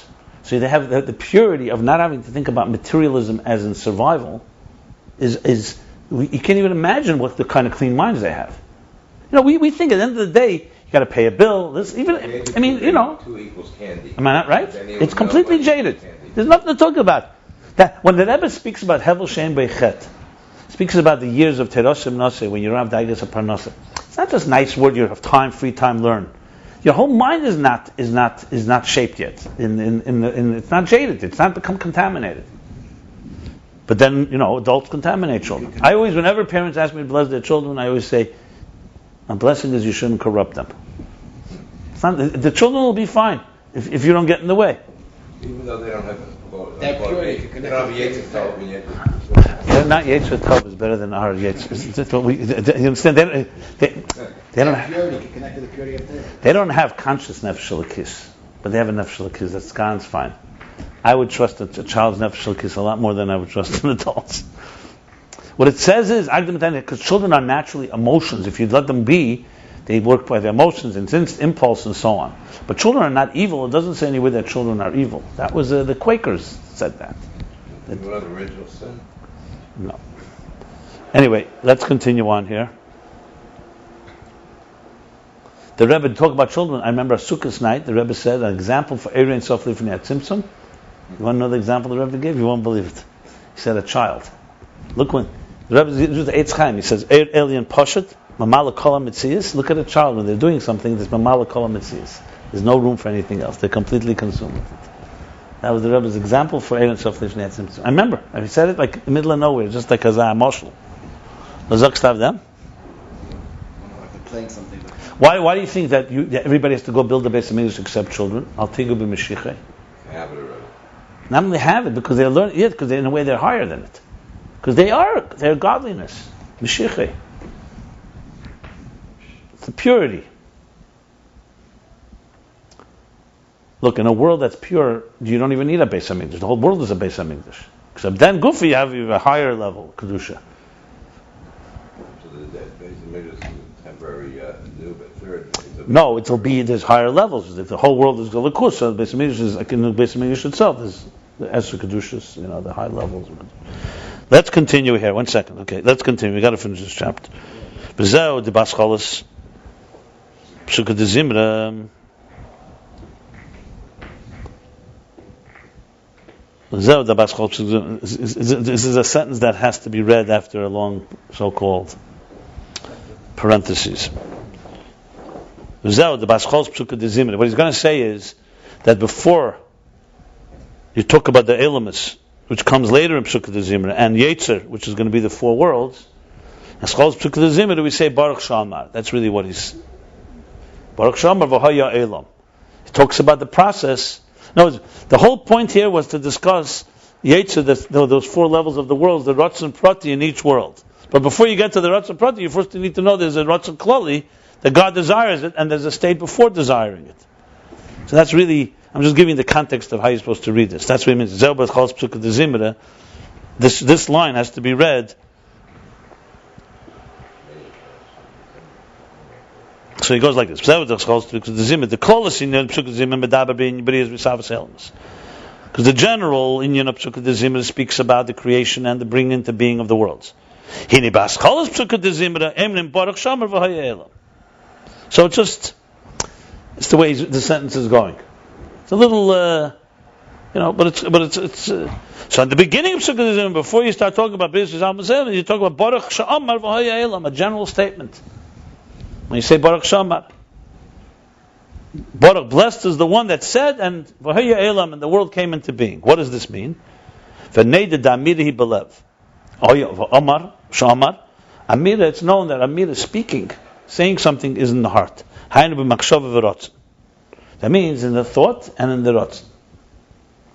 So we start at the top work away. Oma hoya Amira zu, hu sheyeh inyan nivdil matzmuseh v'hu sheyeh Elam.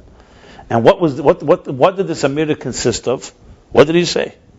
That there should be something separate from Atzmusei, meaning from our perspective separate. That means the meaning of Elam. So Baruch Sha'amar v'haya Elam means that Omar, in his heart, in his rotzen, and his speech, desired something outside of him, which is Elam. So that's the meaning of Baruch Sha'amar. We're going backwards. It's starting from Baruch Shem, and then it's going to go back to the four worlds later. So the four worlds is going up, down to when we daven. We start with the top world. The top world, work our way down. You would think in davening we go matalamada. We start with the lowest world and work up. Why is it in that structure this way? Let's finish learning it, and we'll see why. If I remember the question. He answers it the next line. I'll remember it. Okay. Oma shekasa v'haya elam. What means v'haya? Like it should, Baruch Shem v'haya elam. V'haya is almost like it happened. It just popped out v'haya and became. Huloshin asid. It's a future. It's a word on the future v'haya, and it will be shebavade asid liyas. Because for sure it will certainly, definitely become in the future. Kiahu Omar ba'atzmei v'lo yasa lovi l'gili gomer. Because Ahu, when he said v'haya, Baruch Shem v'haya. It's a question mark. It's a bit mehr. Ahu Omar ba'atzmei v'lo yasa lovi l'gili. No, is that sure? It's a lashon sotlas. Yeah, it's a bit mehr. It's a question. It's not a question. It's a bit mehr. In other words, Ahu Omar ba'atzmei v'lo yasa. So for sure it's going to happen. So how do you read? Then read the next three words. What means love legili gomer? L'yasu love legili gomer. That's how you read it. Yeah. Okay, we have to read the whole thing to really see. But regardless, the bottom line is that the V'haya he's interpreting two ways. This is the first interpretation. Then comes a long parentheses that ends in the middle of page Kuflamed, and then Oi, another way, Shemiyad Nisavik Kimiyad Shalom B'Ritzeni Apashat. If you look in the middle of page Kuflamed, he gives a second interpretation of V'haya. Basically, two interpretations on the word V'haya. Let's read it, then we'll see.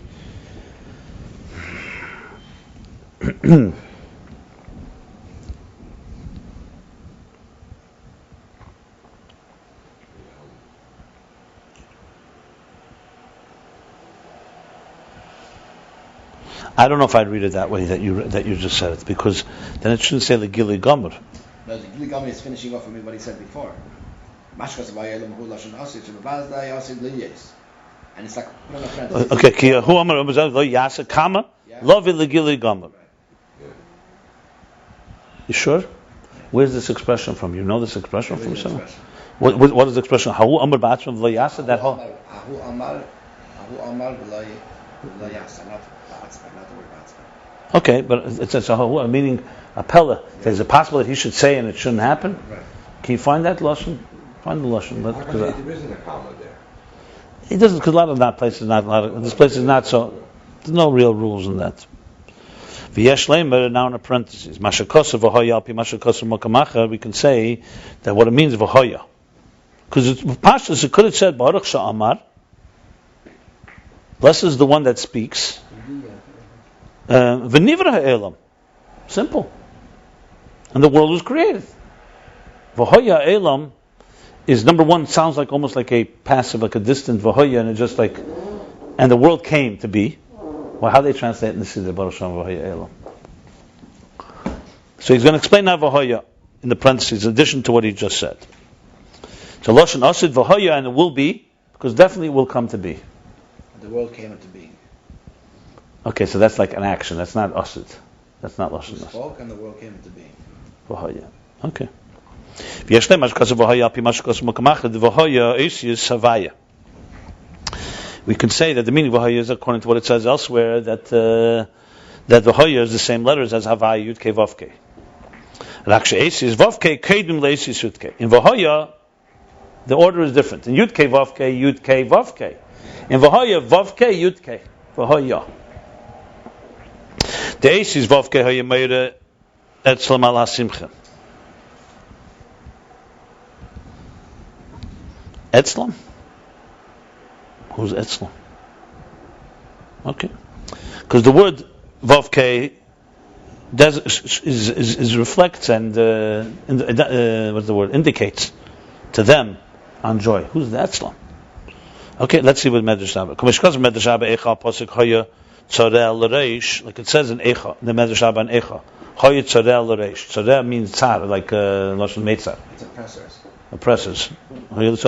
They became leaders. The oppressors became the reish, the leaders.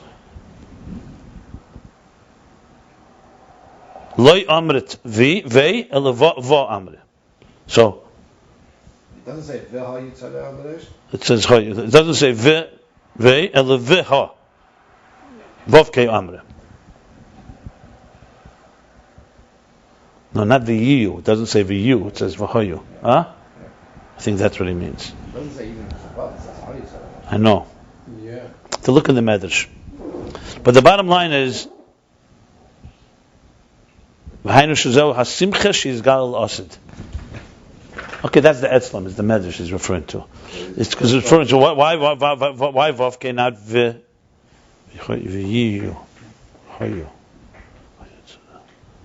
That's the simcha, the joy that will be revealed in the future. Masha yismach Hashem b'maisav. Oh, this is very, very dense. And this, the God will celebrate, rejoice in His creations. Through the berurim that will refined in this lowest worlds, specific.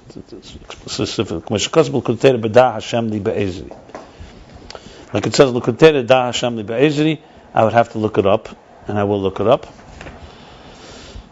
I know like this. There is a Medrash like that goes like this. Like we see by Vayhi.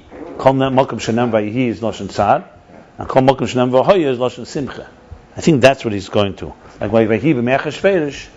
Yes, but V'hoya, when it says V'hoya, it means Lashon Simcha, because it's talking about loss of love. V'hoya will be. I think that's what he's referring to. That's probably what it means. Hoyu, maybe the Hoyu. Okay, we have to look it up. But anyway, bottom line is, Vavke refers to Simcha. That's what he's saying here. What is the Simcha? The Simcha from the transformation of this world is all coming to explain what means V'hoya Elam. Let's see where he goes here with this. This is also the meaning when we say Baruch Shamar V'hoya Elam. Li is the Pnimis HaKavana Baratzon Shebisavas Elam is, it hints to not the creation of the world, but the purpose of the world. What's the Pnimis HaKavana, the inner Kavana purpose of Baratzon, the desire Shebisavas Elam. In other words, in Baruch Shamar, what's the purpose of Baruch Shamar? Is V'hoya Ha'elam. Sheyi Avedis HaBerurim Lamat. The purpose of it is that there should be the refinement, the work of refinement below. Because through this will be fulfilled and realized the purpose of the God's desiring for having a home in the lowest of worlds. That's why it says V'hoya Elam. Baruch Sha'amar. Blessed is the one that desired this world, because in order of V'hoya Elam, that the future, that's the V'hoya Lashon Asid. That referring to that will be not that the world will come into being, that the world will fulfill its purpose. The joy, the higher joy, kavyachol, so to speak, shiyah yedei savas el mishuzel pnim yisaratz. Oh, the vav and yud is v'hoya elam, not the v'hoya tzareh. The Baruch Shama. Mishkas Medrash Rabbi Eicha pasuk hoya tzareh. That's it. Oh, that there's a simcha because of the word hoyu, probably. No, it says Lai Amris Vaya Levahaya. But that's the medrash. That sounds like the lashon medrash. Sounds like the medrash. Like Amris sounds like a medrash. I'll look it up. Let's look it up. It's not a point. Maybe he didn't say that yet. He's right now saying it's the desire, it's the fulfillment of desires, the primis hakavana. So when you say Baruch Shomer Elam, the Siddur would translate, blessed is the one that brought the world into being, and the world came into being. Now, blessed is the one, V'hoya Elam, and the world fulfills its future purpose, in the future will fulfill its purpose, and the joy that comes out of it. I mean, how would you translate Baruch Shomer? Blessed is the one that desired the world, V'hoya, because of the simcha that comes out of the world. More or less, that's, yeah. It's a different way to begin davening. Wow. Huh? We're beginning at the top. Yeah. It's in the road. V'zo v'hoya v'vkei kedem shehi lashon simcha. That's the meaning of the word v'hoya. V'vkei kedem. That first comes v'vkei. Because it's talking about shehi lashon simcha. Basically, v'vkei is lashon simcha. That's what he's saying here. Yeah. As opposed to vai. Vai is like vei, yeah. Yeah. Oy vei. Oy is also oy aleph vav yud, yeah. Oy vei. Oy vavoy. So it's coming from it. Gam noid masha kaz, all the parentheses. Gam noid masha kaz b'medrash Rabbi Megillah Esther. Oh, it's also known what it says in Medrash Rabbi in the beginning of Megillah Esther. The v'hoya meir ala simcha. That's what I just said. Where it says v'yiyu, v'yihi rather, is lashon tsar. V'hoya reflects on, indicates on joy. Shazau simcha now. That's the joy above, the joy that we just discussed. What is that? This is similar to what it says. Who will I consult? God says, when I create the world, the souls of the righteous. That means where there are no tzaddikim to talk to. So who's he talking to? It's what in his mind arises. The tzaddikim that will fulfill Torah mitzvahs below,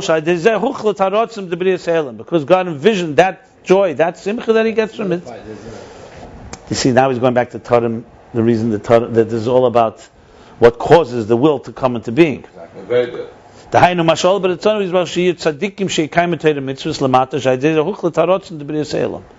that's what it means. Who will I consult?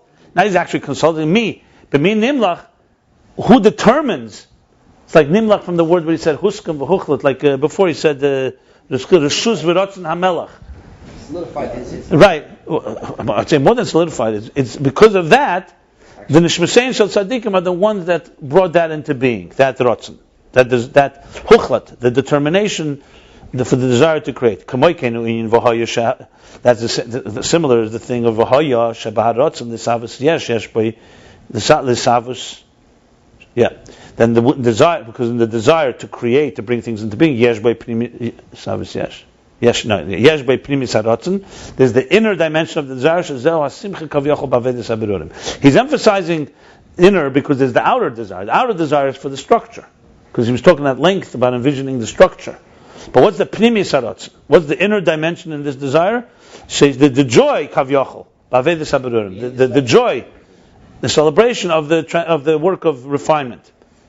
Gam yesh leimar, all still in the prince. Another yesh leimar, we could say, do you do it? So far he said two things. He said, v'hoya is simcha that comes from birurim. What have you changed? No, that's one thing he said so far. That was one thing.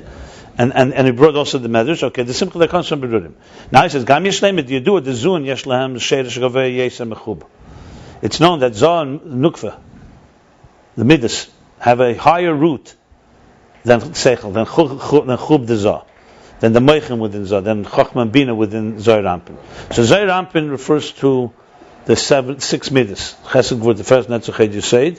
Within that, the Zun, within that, have a higher root than the Seichel, the Chochma Bina within Zah. No. My mistake. I misread it. No, the midas have a higher root than chukum bina. The zah ba'atika ochad v'talya, because it says in Zayar that zah, which is the midas, ba'atika ochad v'talya. In Atik they are united and hung. I don't know talya. They rooted taila. That's where they hang.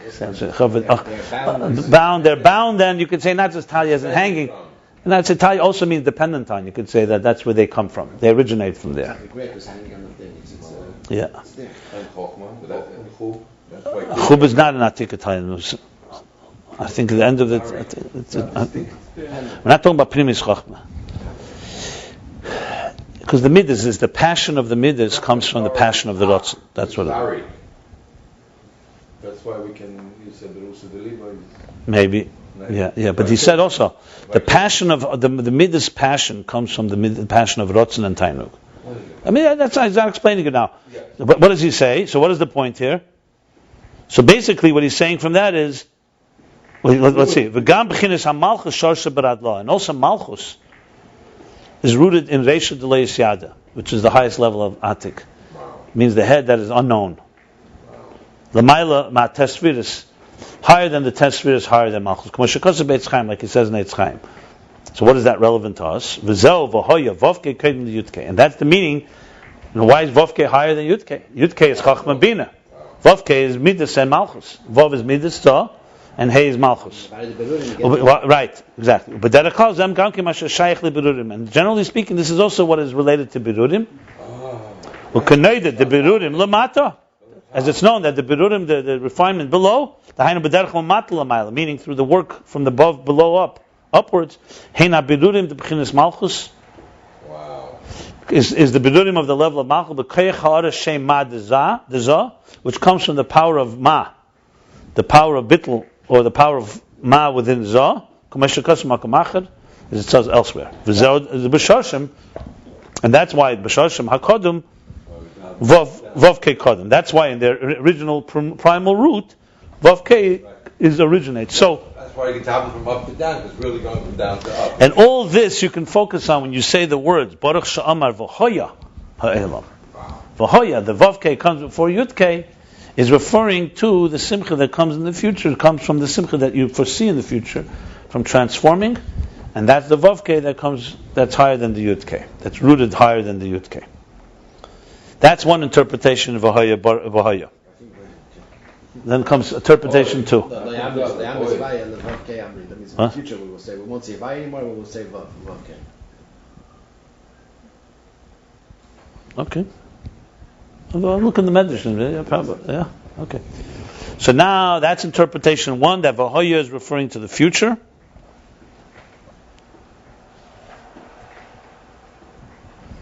And the parentheses explained what that future meant.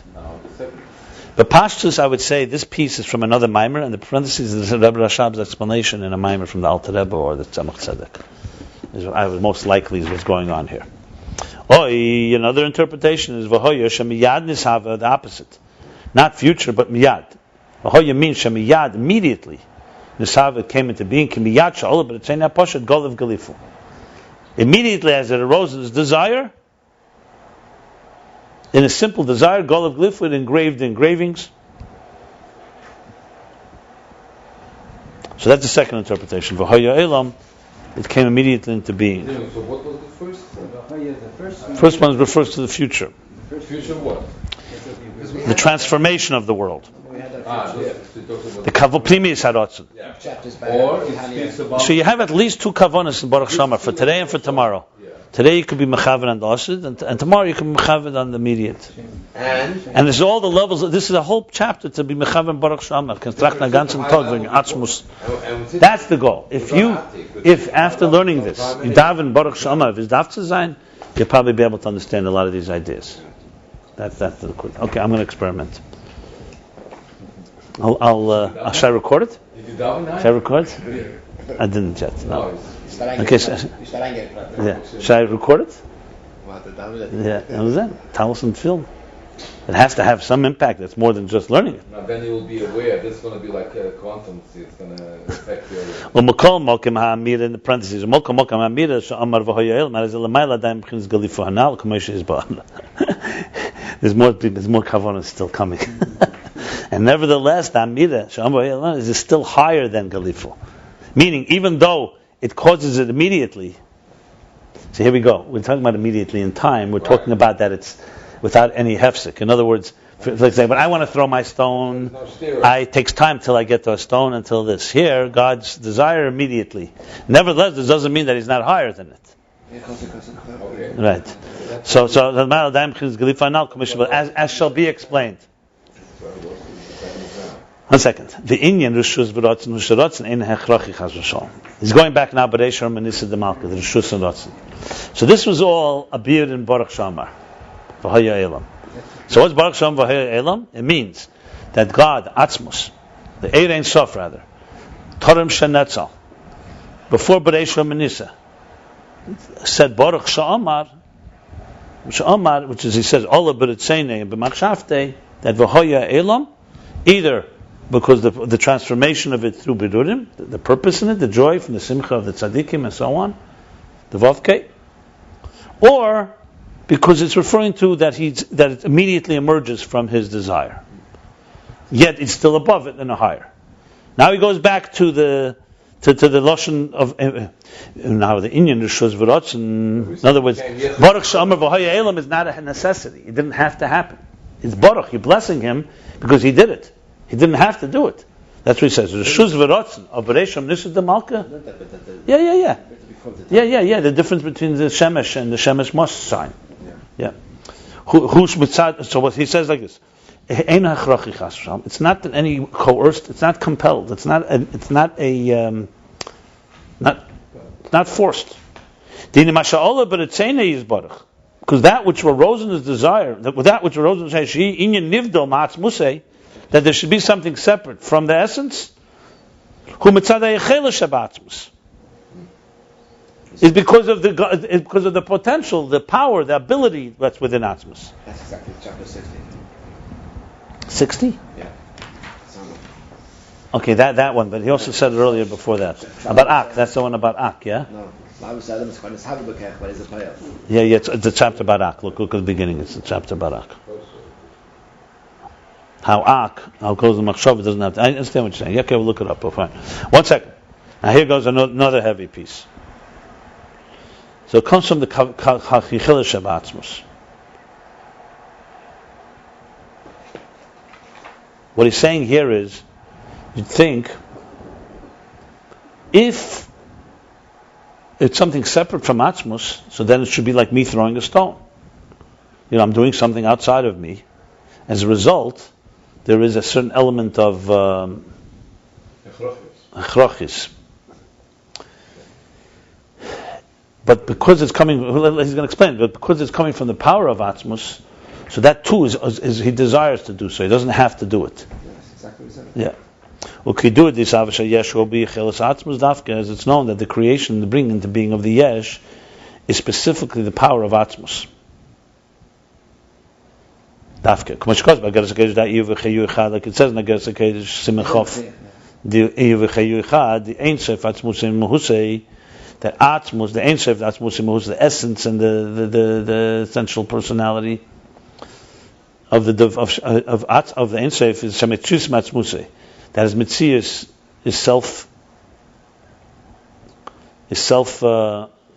comes from within himself.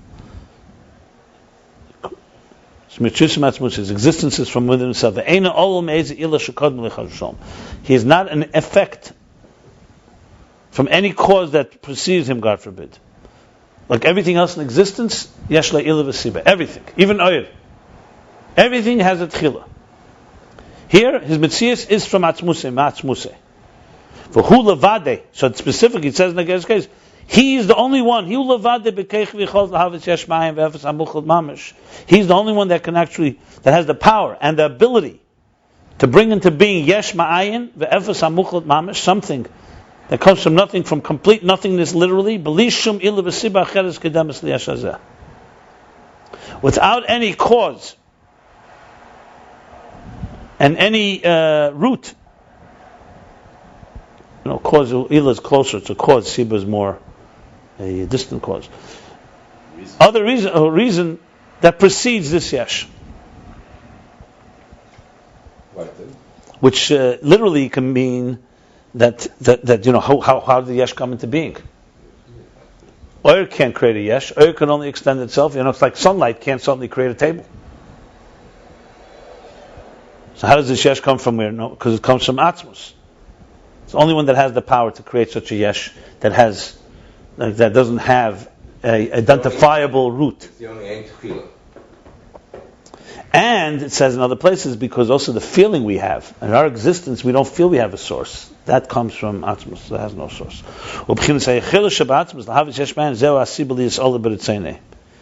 And this ability within Atzmus to create Yesh Mayin, that's the cause that caused him that it should arise in his desire.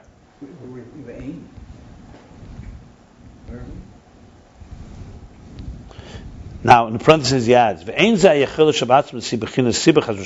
does not mean that the ability within Atzmus is a cause, God forbid, for this desire, because that would mean that it has a relationship. The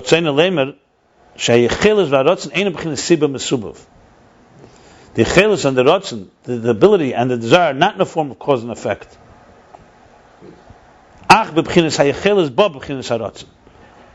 So it's not like a cause and effect where you have something commensurate to each other. It's just that the ability, from this ability came this desire. And because this ability is the cause for the desire, no, he says it's not a form of siba. It's a siba, he says. There's siba. He just wants to say it's not in a form. The siba mesubav is what say, for example, cold.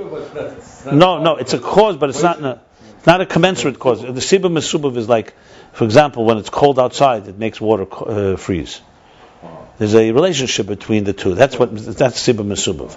Siba mesubav is like ilav olol. There's a relation. Moichin brings to midas. To say God is a siba would be that God is like a source, which means there's a relationship. You have to say he's beyond any source. That's what he means. But he's the root. He's using siba just as a word. He's not contradicting himself. That's why the parentheses. So you could use the word siba there, but don't think I mean siba as the general term of something that is a source for another thing. Look, a reservoir is a source of water. Atzmus is not a source for rotzen like a reservoir is a source for water. That's the point. Remember, he spoke earlier, ilav olol. Because if it's also a source, then he has to get himself involved in it and immersed and invested. Yeah. The whole point that he's trying to make here, which is interesting, is that it's all barotzen because it's coming from the yechelis atzmus. What would be the opposite? I don't understand. If it wasn't the yechelis atzmus, then it would be forced. In other words, let's say the yesh comes not from yechelis atzmus. Yesh comes from the tzimtzumim and the seder. This. That would be a siba reaction. No, but why is it a hechrich? I think then it would be a hechrich because natural progression. See, I thought he was going to say that the reason it's rooted in the Sava Kadosh Baruch Hu. B'mela avil. It's not forced. Why is the Yechelis, the Geras HaKedesh, let's see the end here. And since the Yechelis is the root and the cause for the desire, b'mela you can't say that the Ratzon is forced, God forbid. Because that is the nature of the person of Yechelis. Yechelis means ability, potential. The Dover Achrochi ain't a Yechelis. Dover Achrochi is not a Yechelis. Something that's forced is not in a state of potential, of ability. And this needs explanation. The whole name of Yechelis Shein Muchar Ba'Davar. My understanding what he means by Yechelis is not that it's just potential, that God is able to do anything.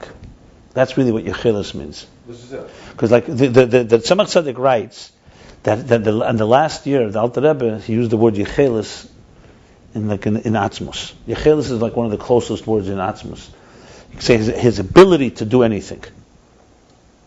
So if that's what makes it Berotz, if God had any particular shape, then you'd say, you know what? That's why he did it, because of that. He has to do it for a reason. When you say something is Yechelis, means he's able to do anything. So when he does something, it's only because he wants to do it. So Yechelis really means here Kol Yochel. That's what he really means. Right. He's not just Yechelis that, because we all have Yechelis to write or not to write. So what? That doesn't mean that that writing is not forced, because he means here Yechelis as in for sure. That's what he means. Because you see from Yesh, he's talking about the Yechelis Ha'atzmos to create a Yesh. It's his all powerful ability. That's what it means. His omnipotent ability, basically. And his free will, which is what caused the free will. Yechelis means he's able to do it any way he wants. That's what it means. And therefore, when he does it, it's not forced. We can't do it any way we want. You can't not eat. You can't jump 100 feet up. You can't do it. You don't have the yechelis. You have certain things you have, some things you don't have. But the yechelis that you have doesn't force you to do that. If you do have the yechelis, right. But if you don't have the yechelis, then the only way... Our somehow extends all the way up there. That's not what he's talking about at all here. That's the meaning of the Rishus V'rotzen. That's Bereshit Menisa. That's why it's called a Rishus. It's like it means the Rotzen. It's a desire, not just a desire. It means that he desires the desire. It means that it has to come with he has to want it. Rishus means it's permission. He has to give it permission. Yeah, Sharotzen Ubchinas Rishus. That means that's Bereshit Menisa. As opposed to fear. Yeah. Right. Yeah. The Rotzen isn't a form of Rishus. It means it has to be permitted by God. He has to want it. Like he has to want to want. And he has to want. How far would you go? Like he writes in the Shalah, Shara Asius, Eis Rotzen, the Shara Asius, the gate of Asius. The word and Rotzen, Sha'olah b'retzene baruchu l'vreis elam b'retzene hatev b'nedava bli hechrach. That it arose in his desire, blessed be he, to create the world b'retzene hatev, meaning at his disposal, at his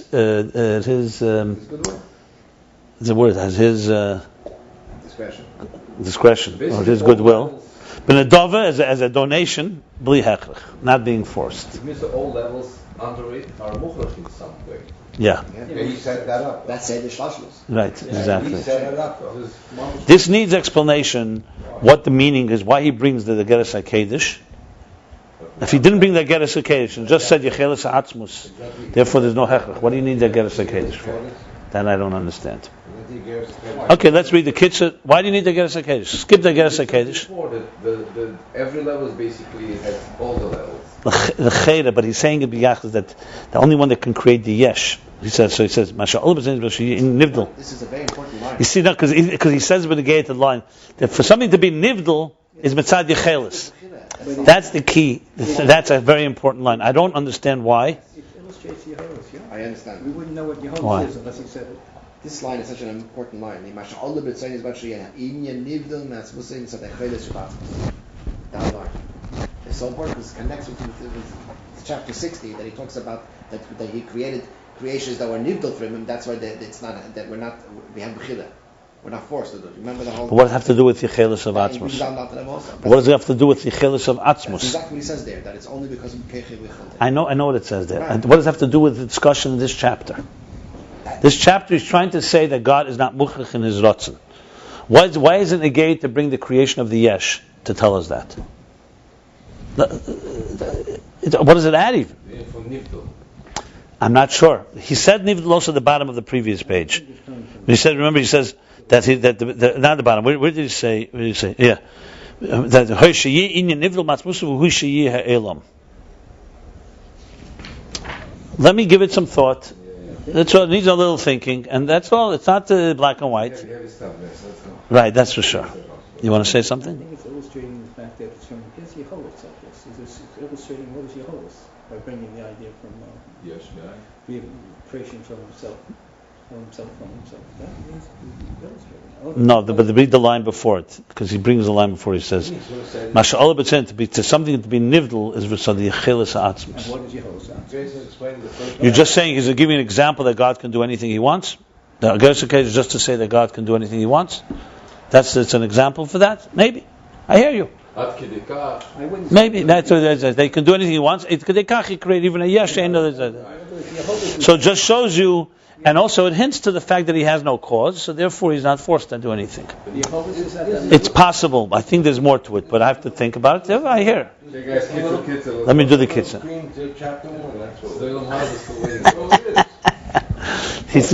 He calls the cream on the top of the cake. It's like kitzur. Let's do the kitzur. It all is in chapter 1 if you know how to read chapter 1. Okay, so listen. Well, we needed to read 69 chapters to know that. Fine, good. It's like the chassid that he needed to sleep 30 years on a bench. You know that one? Yeah. So you appreciate put on film. He slept for 20 years on a bench in order for him to, that he should have a hergish, he should he should feel chassidus, you know. Then he got sick, and so before he died, he said that if sleeping on a bench caused him to die one day earlier, not to put on tefillin, it wouldn't have been worth it. So they said, some chassidus said that you have to sleep 20 years on a bench to be able to come to such a feeling. Yeah. The same thing, there's also a crown of Bria and a crown of Yitzira and Asiya. And that's for Hu'in Sur, Magen, Mizgav, Gimel Makifim. There it goes, quick. Sur, Magen, and Mizgav. The 3 Makifim. In Birchas Yetzer. V'yagdim Ashakasa B'zeh B'reishom Nusa Demalka, Nusa Demalka. And he prefaces by saying by explaining what it says in Zeir, that in the beginning of the permission of the king, of the Ratzon, who the Mebchinis Hela Ma'atzmus, She'ena Begeder Ratzon. What does it mean? That from the level of the concealment of Atzmus, that's not even in the Geder, it's not even the category of desire, Bolachlal Ratzon Batzmuseh. He comes to a desire within the essence. V'zeu Sha'amar V'hoya Elam. And that's Sha'amar V'hoya Elam, Amira B'Ratzon. Omar speaks with Ratzon, with it's B'Ratzon. She'i Elam, that there should be a world, Shu'in Aliyas HaRatzon L'Haitz L'Livrei. There should be a world which is the level of the arising in his desire to emanate and to create. Upirish V'Haya HaSimcha Min HaBirurim. And V'Haya is the simcha, the joy that comes from the refinement, Sha'ala B'Atzmuseh, that arose in Atzmus. B'Min Nimlach. He says, B'Min Nimlach in the Shmitzein Shal Tzadikim. That's what caused him to have this desire. Gam, who sheirish vavke shel l'mayel miyutke, and also the sheirish vavke is l'mayel miyutke. That's the parentheses. Ve'inyin reshus ratzon, and what is the reshus and the ratzon? You say haya elam amira beratzon. Hayin sharatzon b'chinas reshus. The ratzon isn't a form of reshus; it's not compelled. Kibma b'chinas hayichel shebatzmus lahavid, because it comes from the potential, the power, the infinite power of God to create. So we stop here, we finish page 69, chapter 69, page 129 and 130. Thanks, man. I should close it.